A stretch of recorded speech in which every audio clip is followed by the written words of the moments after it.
आई वडिलांनंतर एक शिक्षकच मुलांच्या भविष्याला कलाटणी देण्याचे, त्यांना योग्य मार्गदर्शन करण्याचे काम करतो.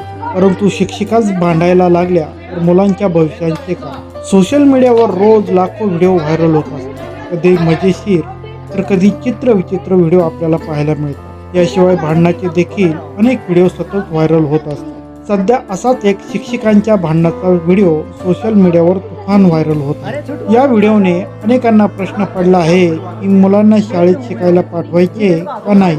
शाळा म्हणजे एक ज्ञानाचे मंदिर असते. आई वडिलांनंतर एक शिक्षकच मुलांच्या भविष्याला कलाटणी देण्याचे, त्यांना योग्य मार्गदर्शन करण्याचे काम करतो. परंतु शिक्षिकाच भांडायला लागल्या तर मुलांच्या भविष्याचे काय?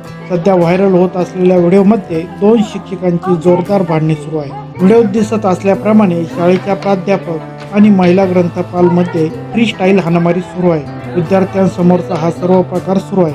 दोन्ही शिक्षिका एकमेकांच्या झिंज्या उपटताना दिसत आहे. दोन्ही शिक्षकांमध्ये सुरुवातीला शाब्दिक वाद सुरू असतो. हा वाद इतका पेटतो की दोघेही एकमेकांना लाथाबुक्क्या मारायला सुरुवात करतात. यावेळी शिक्षकांच्या आसपास काही विद्यार्थ्यांनी त्यांचे भांडण सोडवण्याचा प्रयत्न करत असतात, परंतु त्या थांबत नाही. एक विद्यार्थीने आणखी एका शिक्षिकेला जाऊन बोलावून आणतो. तिसऱ्या शिक्षिका दोघींची भांडणे सोडवण्याचा प्रयत्न करतात. सध्या हा व्हिडिओ सोशल मीडियावर प्रचंड व्हायरल होत आहे. मिळालेल्या माहितीनुसार हा व्हिडिओ मध्य प्रदेशातील खरगोनच्या एकलव्य शाळेतील आहे. या घटनेनंतर दोन्ही शिक्षिकांना कामावरून निलंबित करण्यात आले आहे. व्हायरल होत असलेला हा व्हिडिओ एक्स अकाउंटवरून शेअर करण्यात आला होता. अनेकांनी यावर संतापजनक अशा प्रतिक्रिया दिल्या. या व्हिडिओला आतापर्यंत हजारो लाईक्स आणि व्ह्यूज मिळाले आहेत. हा व्हिडिओ पाहून आपल्याला काय वाटते ते आम्हाला आपल्या कमेंटद्वारे नक्की कळवा. आणि व्हिडिओ जर आवडला तर व्हिडिओला लाईक, शेअर आणि चॅनलला सबस्क्राईब करायला मात्र विसरू नका.